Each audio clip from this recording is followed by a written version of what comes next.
당신은 서울에 아파트를 몇 채 정도 살 것인가 이렇게 질문을 하거든요. 그러면 네. 사람들이 다 행복해요. 영혼을 끌으면 뭐다 사지. 행복해요? 행복해요. 생각만 해도 행복하잖아요. 네. 5년 전으로 넘어간다면. 네. 그런데 우리는 타임머신을 타고 네. 과거를 못 가잖아요. 그렇죠. 못 못 가죠, 못 가죠. 그런데 그렇게 갈 수 있는 방법이 있다라면은 네. 눈이 동그래지거든요. 어떤 거냐면은 어떤 방법이 있어요? 빠숑의 세상 답사기. 네. 이분은 나는 부자 김형일 대표님께서 빠숑의 세상 답사기 시작해 주셨습니다. 전반적인 이제 투자 얘기를 해주셨습니다. 그래서 네. 이제 이렇게 갭 투자라는 게 이런 것들이구나, 이제 분양권들을 이렇게 사는구나, 뭐 재개발을 이렇게 하는구나, 이런 것들에 대한 전반적인 말씀을 나누셨는데, 지금 이제 아까 처음에 말씀해 주셨을 때, 이게 좀 시세보다 좀 싸게 나온 금매라든지 아니면 대세 상승장을 많이 활용하자라는 말씀을 해주셨어요. 근데 이제 말씀하신 대로 대세 상승장이라고 하는 게 계속 오는 것들이 아니잖아요. 그렇죠. 어디가 또 많이 오르면 조정을 받기도 하고, 뭐 그렇게 지금 계속 순환이 되고 있는데, 지금 서울 같은 경우는 이제 대세 상승장은 아니잖아요. 예, 그렇죠. 예, 그래서 지금 어느 정도 많이 오고. 예, 많이 올랐고, 지금 대세 상승장이라고 할 수 있는 지방이 있나요? 지금 현재 대세 상승장이라고 딱 집어 말할 수 있는 곳은 네. 대전인 것 같아요. 대전이 좀 예. 대세 상승장인가요? 예. 그렇게 판단하신 이유가 있으셨나요? 대전 같은 경우는? 지금 통계학적으로 대전이 많이 오르고 있고, 네. 제가 2년 전에 네. 이제 대전을 임장을 많이 다녔거든요. 네네. 예, 많이 다니면서 저는 이제 실적으로 투자를 10개 정도 해놨어요. 네. 10개 정도 해놨는데, 네. 세종시 때문에 네. 대전이 광역시 중에 유일하게 안 오른 지역으로 판단을 했었고요. 그러니까 지금 전체 평균으로 보면은 예. 세종시보다 낮더라고요, 아파트 가격은. 네, 그렇죠. 예. 네. 그만큼 그리고 이제 대전이란 걸 그때 당시에 내가 왜 이제 투자를 들어가기 시작했냐면은 네.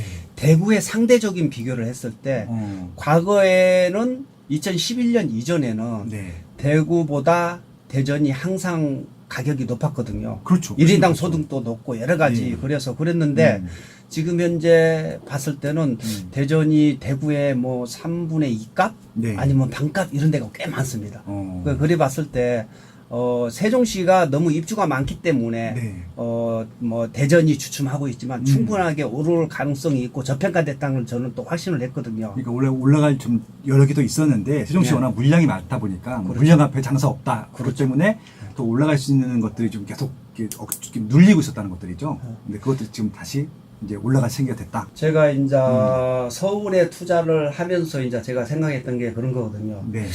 이제 제가 많이 이렇게 이야기를 해요. 당신이 만약에 네. 5년 전으로 타임머신을 탁 타고 넘어간다면 네. 당신은 서울에 아파트를 몇 채 정도 살 것인가 이렇게 질문을 하거든요. 그러면 네. 사람들이 다 행복해요. 영혼을 끌으면 뭐다 사지. 행복해요? 행복해요. 생각만 해도 행복하잖아요. 네. 5년 전으로 넘어간다면. 네. 그런데 우리는 타임머신을 타고 네. 과거를 못 가잖아요. 그렇죠. 못 못 가죠. 못 가죠. 그런데 그렇게 갈 수 있는 방법이 있다라면은 네. 눈이 동그래지거든요. 어떤 거냐면은 어떤 방법이 있어요? 시간을 타임머신 타고 못 가지만은 네. 5년 전 시장을 시작하는 그런 시장 지역에 가서 가면 되는 거예요. 우리가 차를 타고 네. 기차를 타고 가면 되는 거예요. 예. 제가 6년 7년 전에 서울에 투자로 오면서 하는 마음이 그거였거든요. 네. 대구에 5년 전 3년 전으로 넘어가면은 투자 엄청 많이 했을 건데 네. 그러면 그런 지역이 어디냐? 네. 서울인가 보다. 네. 그래서 저는 이제 매일 KTX 사고 네. 타임머신을 탄 거예요. 대구의 과거의 시장을 네네. 서울로 간 거죠. 네. 그래 봤을 때 대전은 어떤 시장이냐? 네. 서울의 4년 전, 5년 전 시장이다. 그렇게 이야기를 했거든요. 그러면은 4년 전, 5년 시장 왜 투자를 안 할 수 있겠느냐? 네. 이렇게 생각을 하는 거죠. 그러면 주로 뭐 대전에 어떤 걸 투자하신 거예요? 대전에도 뭐 아파트 갭 투자를 좀 많이 했고요. 네. 그 다음에 분양권. 분양권. 예, 분양권. 네. 그 다음에 똑같아요. 재개발. 재개발. 이렇게 투자를 해요. 지금 대전도 이게 신규 아파트가 거나 될 것들이 좀 아직도 시장이 있는 거죠, 그러면? 당연하죠. 그러니까는 저는 그렇게 판단해요. 지금 서울이 거의 5년 동안 많이 올랐잖아요. 그죠? 네네. 그러면 대전이라는 시장은 네. 서울의 한 3년 전 시장이다. 요 정도로 보면 될 것 같고 지금 네. 현재 청약률이나 모든 걸 봤고 상승률을 봤을 때는 네. 아직까지 대전인데 뭐 대전 가면 크로바 아파트 이야기하잖아요. 네, 서구 둔산동에 있는. 둔산동에 있는. 근데 크로바 아파트뿐만 아니고 네. 크로바 아파트 말고 네. 도안 신도시 있거든요. 지금 뭐 신도시. 신도시. 네. 그쪽도 그렇고 그 외의 지역은 아직까지 덜 올라왔어요. 그러니까 말하자면은 서울의 강남은 많이 올랐으나 네. 강북이나 외 지역은 아직 덜 올랐다는 거죠. 소위 말하는 잘 나가는 지역들이 많이 오르고 예. 주변 지역들이 갭 메우기를 한다. 그런 것들은 거죠. 갭 메우기도 할 수 있고 그 다음에 분양권이라든가 이런 것을 충분하게 아직도 투자 타이밍으로 괜찮다. 어느 정도 프리미엄을 주더라도 네. 그리고 재개발도 음. 아직까지 물론 이제 뭐 세물이라든가 여러 가지 도안 이런 괜찮은 단지는 피가 한 2억씩 올라 있거든요. 2억이나 올랐어요. 올랐어요 지금 오. 피가 2억 정도 합니다. 야, 아니 분양가가 얼마였는데 그렇게 그런 거예요? 아니 어. 저기 재개발. 재개발. 재개발. 재개발. 예, 아, 예. 재개발이. 예, 예. 어. 그렇게 올라 있는 상태인데, 네. 그 외에 좀, 저는 이제 소규모로 투자를 해서 그런 쪽을 했지만은, 아무래도, 그 외에 뭐 아직까지 소액 투자할 만한, 갭 투자할 만한 건이 아직까지 대전에는 많아요. 네. 이렇게 생각을 하고, 그 외에 이제, 저는 이렇게 생각을 하거든요. 오른 지역보다도 네. 앞으로 오를 지역을 공략을 해라. 네. 이런 이야기를 하거든요. 네. 그러니까는 제가 이야기는 뭐냐면 지금 막 상승하는 지역도 좋지만은 네. 하락하고 조정하고 있는 장을 공부를 해놔야 되는 거예요. 그 타이밍을 잡을 수 있는. 그러니까는 지금까지 침체기를 맞고 있지만 네. 앞으로 상승할 수 있는 그런 지역을 충분하게 공부하면은 네. 소액 투자로도 충분히 하고 미래 가치를 잡을 수 있는 거죠. 그러니까 뭐 서울 수도권보다 많이 가격이 저렴하니까 다른 그렇죠. 특히 대전 같은 경우는 다른 광역시 장에서도 많이 오르지 않기 때문에 절대적인 가격이 낮단 말씀이신 거죠. 근데 이제 그런 지역들이 향후에 오를 수 있다는 그런 뭐랄까요? 그런 좀 어떻게 보면 이유가 있을까요? 이유가? 네. 이유로 찾아보면 일단은 저는 이제 그렇게 네. 평가를 해요. 이제 일단은 많은 사람들이 입주를 많이 보잖아요. 네. 그 향후에 입주가 얼만큼 많은가. 네. 그다음 두 번째는 과거 대비 네. 상대적으로 저평가돼 있는가. 네. 그러니까는 과거에 저는 이제 대구 사람이니까 대구 아파트 기준 네. 타 지방이 어느 정도 가격이 형성이 돼 있는가. 네. 그다음 과거에 대구보다 더 높은 아파트를 형성한 지역이 네. 뭐 입주량이나 이런 것 때문에 하락을 면변치 못하는 그런 지역들이 네. 언제 입주량이 떨어지는가. 네. 이런 것들을 보고 이제 저 도시의 네네. 어떤 산업 분위기도 보거든요. 네. 그래 봤을 때는 지금 현재 네. 울산 같은 게 지금까지 입주가 굉장히 많았거든요. 네네네. 그런데 올해까지는 입주가 많아요. 네. 근데 내년부터 음. 입주가 확 줄어들거든요. 어. 예. 그래 봤을 때는 네. 울산도 또한 뭐 아시다시피 뭐 네. 현대자동차, 중공업, 화학단지가 굉장히 많기 때문에 네. 1인당 근로소득이 굉장히 높거든요. 제일 높죠. 예. 대한민국 제일 높죠. 그렇죠. 네. 제일 높잖아요. 네. 그런데 불구하고 울산이 신도시 때문에 입주량이 굉장히 많았다가 지금 굉장히 하락된 상태거든요. 네. 그러면은 올 입주장이 끝나고 나면은 네. 내년부터는 어느 정도 반전이 있지 않을까 싶은 생각이. 그런데 그럼에 불구하고 지금은 네. 매매 대비 전세까지 굉장히 차이가 많거든요. 네. 그래서 제가 좀 길게 보는 생각에서 네. 재개발을 투자해 놓은 거예요. 어. 아직까지 재개발 분위기가 내가 네. 응암 19약 투자했다 했잖아요. 네네. 울산 사람들은 재개발을 재건축을 한 단지는 몇 개 있지만 네. 재개발을 성공한 게 하나도 없어요. 울산이요? 예, 울산에도 재개발이 있어요? 있어요. 어. 그런데 지금 이주하는 데도 있어요. 네. 이주하는 데도 있는데 불구하고 울산 사람들은 그 재개발이 10년 됐거든요. 네. 재개발은 보통 10년 만에 된다 하잖아요. 네네. 근데 울산 사람들은 10년 전 그 전에 확 불타를 갔다가 네. 울산의 시장이 침체되니까 전혀 관심이 없어요. 그러니까는 딱 지금 생각했을 때는 서울의 5년 전 분위기인 거예요, 재개발이. 그럼 요는 이거네요, 결국은. 이게 지금 대전이라든지, 야. 대전도 아마 이제 그 이전 상승장에서도 이게 좀 경기가 좀 안 좋았으니까 사람들이 그렇죠.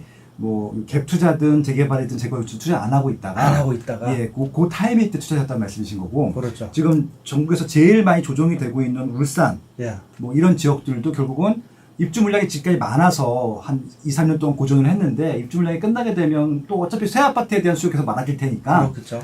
미래의 새 아파트가 될 재개발 물건 같은 경우는 오히려 이렇게 지금 사람들이 아무 관심이 없을 때 미리 사두고 장기 투자를 하게 되면은 이건 분명히 나중에 충분히 수요로 돌아올 것이다, 수익으로. 저는 이거 한 4, 5년 정도 보고 투자를 하거든요.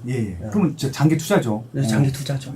보통 3년 미만의 장기라고 근데 이제 하는데. 갭 투자하기에는 지금 워낙 갭이 커서 투자하기 좀 어려우니까. 보통 재개발로. 입주 물량이 많으면은 저세가가 낮죠. 그렇죠. 그러니까 올해까지는 아마 울산이 어느 정도 조정을 받거나 아니면 그렇게 분위기는 안 좋지만 내년 많으니까. 되면은 이제 좀 이렇게 이제 갭이 줄어들면서 투자 기회가 오지 않을까 이런 생각을 합니다. 울산도 일단 산업 기반, 아까 말씀하셨을 때 산업 분위기인데 산업 기반이 좋은 지역이니까 그럼 대전도 산업 기반은 좋다라고 할 수 있는 지역이죠. 그렇죠. 일단은 공공기관이니까. 뭐 대전이 여러 가지 빠지는 건 아니고 실질적으로 세령시 때문에 조정을 받은 거라고 저는 생각을 하거든요. 아까 똑같은 울산과 똑같은 방법으로 입주 물량이 많았기 때문에 그렇죠. 계속 수요를 뺏겼었기 때문에. 그래서 거기도 아마 세종시 물량이 좀 어느 정도 1단계 마무리가 되면은 대전에도 이제 새 아파트 수요가 계속 있을 테니까. 그렇죠. 그렇게 보면 되는 것 같은데요. 옛날에 이제 과거 생각을 하면은 대전 도안신도시 한참 하락하고 막 미분양 많았을 때 제가 아시는 분이 거기 투자하자고 막 했던 기억이 나거든요. 대형 평수 2008년도 7년도 때 뭐 그런 생각이 좀 나거든요. 네, 알겠습니다. 그래서 지금 대전뿐만 아니라 울산까지 같이 말씀해 주셨습니다. 그런 부분들. 지금 막 조정을 받고 있는 지역들 중에서 입지가 좋거나 이런 산업 기반들이 좋은 지역들, 신규 아파트 공급이 조금 이제 중단되는 지역들 한번 관심 있게 보시면 좋겠다라는 제안해 주신 것 같고요. 이제 마지막으로 대구 얘기를 좀 보고 싶어요. 대구요? 대구. 본 고장이시니까 전 대구가 너무 신기해요. 이게 어떻게 보면은 저도 신기해요. 부산보다도 작은데 수성 같은 경우는 또 부산보다도 비싸단 말이에요. 그리고 계속 오른 것 같은데 또 계속 신규 아파트 분양이 되면 계속 또 경쟁률 같은 게 장난 아니게 높고요.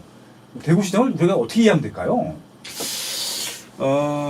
대구 시장을 대구 사람들의 성격이라고 저는 약간 그런. 그래요? 화끈한 성격. 화끈한 성격. 화끈한 성격. 무슨 말이냐면은 사실은 대구가 알부자가 좀 현금부자가 좀 있어요. 예전부터 오래된 도시들은 보통 오래되고 알부자들이 많더라고요. 부산하고 대구가 6.25 시절에 피난하면서 점령 안 된 도시다 보니까 어떤 간의 수공업이 많이 발전했잖아요. 그렇죠. 특히 부산에는 신발, 대구는 섬유. 그래가지고 그때 당시에 벌은 어르신들의 자녀들, 현금 부자들이 꽤 많아요. 그러다 보니까는 금수저들이 많아요. 그러다 보니까 화끈한 성격이 있어서 이렇게 가파르게 상 2011년부터 올랐거든요. 그렇죠. 올랐죠. 2011년부터 올랐는데 저는 사실은 4년, 5년, 6년, 7년부터 이제 수도권에 집중을 하다 보니까 부산은 다 팔고 저는 내가 살고 있는 집 하나밖에 없어요. 대구에. 대구에 이제 내가 살고 있는 집 하나밖에 없는데, 지금 제가 보는 입장에서는 대구는 한계까지 왔다고 보거든요. 저는 이제 과거에 2007년도, 6년도에 투자를 했었어요, 분양권을. 그런데 분양권이 프리미엄이 7천만 원 올랐던 게 한순간에 마이너스 된 걸 봤거든요. 2006년, 7년이요? 그 이제 좀 암흑의 시기로 가기 직전이네요. 가기 직전이죠. 대구도. 그때 이제 대형 평수가 인기 엄청 많았을 때. 그렇죠. 지금 잘 나간 아파트도 그때 다 못 나갔던. 잘 나간 아파트가 지금 범어동의 두산 이브대지. 그렇죠. 제일 비싼 아파트인데. 15% 할인했던. 이렇게 기억나요. 그리고 수성구에 뭐 수성 3가, 4가, 화성 이런 게 다 그랬어요, 다. 할인 부장을 했는데 그때 미리 산 사람하고 나중에 할인 분양해서 받은 사람하고 서로 싸우고 막 입주 못 시키고 막고 그랬잖아요. 저도 그걸 다 봤거든요. 그런 것까지 봤는데 저는 지금 대구가 최상 분양을 많이 하고 있거든요. 지금 올해 많이 분양을 하고 있거든요. 그래서 이 입주가 터지는 데는 대구는 이제 조정을 상당히 받는 시기라고 생각을 하고 지금 올해 입주가 그렇게 많지는 않아요, 대구가. 그렇다고 해서 이제 분양을 많이 하고 있는데 저는 또 그렇게 봐요. 올해 당장 입주가 적은 것이 적지만은 과거에 새 아파트 입주를 굉장히 많이 했잖아요. 이게 누적이 많이 됐거든요. 2011년부터 좋았기 때문에 보통 이제 좋고 한 2, 3년 지나면 막 물건을 물량 공급하거든요. 그때 이제 2003년도, 2014년도부터 공급했던 것도 이제 들어오겠죠 어, 이제. 어. 예. 이제 그래서 지금 입주 물량이 누적이 됐기 때문에 적은 물량으로도 흔들릴 수 있다라는 생각을 해야 되고요. 네. 그 다음에 그때 이제 과거에 투자나 하고 2011년부터 지금까지 상승장방 봐왔던 투자자들이라고 해야 되나요? 네. 돈을 번 사람들이 네. 아무 시대를 기억을 못 하고 있는 것 같아요. 네네. 그래서 막 많이 하는 것 같아서 좀 조심스럽게 해야 되지 않을까 저는 네. 그런 생각을 하는 거예요. 좀 단기간에 많이 올랐고 예. 입주 물량도 계속 좀 증가할 거고 부산보다 지금 훨씬 비싸다니까요. 수성구는 압도적으로 비싸요. 네. 지금 대구, 부산 같은 경우는 수영구하고 해운대구가 제일 비싼데 그것보다도 많이 비싸요. 부산이 2008년부터 오르기 시작했거든요. 그쵸. 이제 네. 수도권이 침체될 때 음. 지방이 오르는 게 약간 비슷한 그런 네. 느낌이 있더라고요. 음. 2008년부터 오르고 부산 투자자들이 2008년, 9년 투자를 하고 대구에 올라왔어요. 네. 대구에 투자하면서 저도 부산 사람들이 왜 대구에 와서 투자를 하나 의아했어요. 그때 제가 네. 중개를 하고 있었거든요. 그래서 막 투자를 한다 하더라고. 그래서 도대체 이 사람들이 대구에 왜 하는 게 궁금했어요. 그래서 2011년도, 12년도, 14, 15년대 되면 대구는 하락한다 나는 또 생각했거든요. 그때 네. 당시에. 근데 더 오르더라고요. 음. 그래서 이게 뭐야 싶어서 저는 이제 부산 사람을 만나기 시작했어요. 네. 도대체 대구에 왜 투자를 하느냐 했더만은 뭐래요? 저평가돼 있대요. 저평가 대구가 상당히. 상당히. 그래서 미분양을 막 사가는 거예요. 어. 사실 내가 본격적인 투자가가 된 것은 그 사건 때문이에요. 어. 그리고 나서 부산 사람 투자자를 만나고 대화하고 이야기하다 보니까 네. 대구에 투자하고 나서 이제는 서울이 오를 시장이다. 이렇게 이야기를 하더라고요. 네. 그래서 대화하고 같이 공부하다가 아 그래 그럼 나도 서울에 투자를 해서 올라가 보자 해서 본격적으로 투자를 제가 이제 그때부터 한 거거든요. 부산 누구예요, 그분이? 신명이 이야기해도 되나요? 부산에서 버스 투어를 하고 막 그랬다고 그래요, 대구를. 삿대기 하셨다고? 예. 네. 그래서 저도 궁금해가지고 그 사람들을 찾았어요. 네. 찾아가 밤새 이야기하고 토론하고 이야기를 하면서 네. 여기 보면은 저의 스승은 부산 투자자들이에요. 그 얼마 전에 예. 그 저기 빠세 토론이라고 했는데 빠세 토론. 예, 뼈성생산자스키 토론이라고 부룡님 나오셨고 예. 이주연 대표 나왔고 IMF 그 정전 대표 나왔었는데 예. 이주연 대표도 그러더라고요. 부산 분들한테 많이 배웠다고. 어. 부산 분들이 뭐 특별한 능력이 이렇게 있으세요. 야. 이제 왜 그러냐면은 네. 과거에도 그랬지만 2008년도부터 음. 부산의 상승장을 어떻게 맛보았다 해나 네. 그걸 보고 나서 음. 대구에 투자를 하고 서울로 올라온 거거든요. 네. 그러니까는 이게 이제 저는 투자자들이 음. 서울 수도권만 보는 사람들이 있잖아요. 그렇죠. 제발 서울 수도권만이 아닌 지방이나 타지도 공부를 해야 된다고 생각을 해요. 음. 언젠가는 수도권이나 서울도 침체기가 오게 돼 있거든요. 뭐 그렇죠. 그때는 어떻게 할 거냐는 거죠. 네. 지방에 가야 되거든요. 네. 그러니까 부산 사람들이 투자가 먼저 상승장이 시작했기 때문에 네. 아무래도 그 사람들한테 배움이 많지 않을까 이런 생각을 좀 합니다. 그 부산 분은 지금 어디 투자하고 계시대요? 그래서 최근에 이제 네. 부산 과거에 제가 만났던 그 선배님들이라고 해야 되나 네. 공부했던 분들이 투자를 뭘 하느냐면요. 네. 갭 투자나 아파트 투자보다도 개별 물건 투자를 많이 해요. 개별 물건 투자.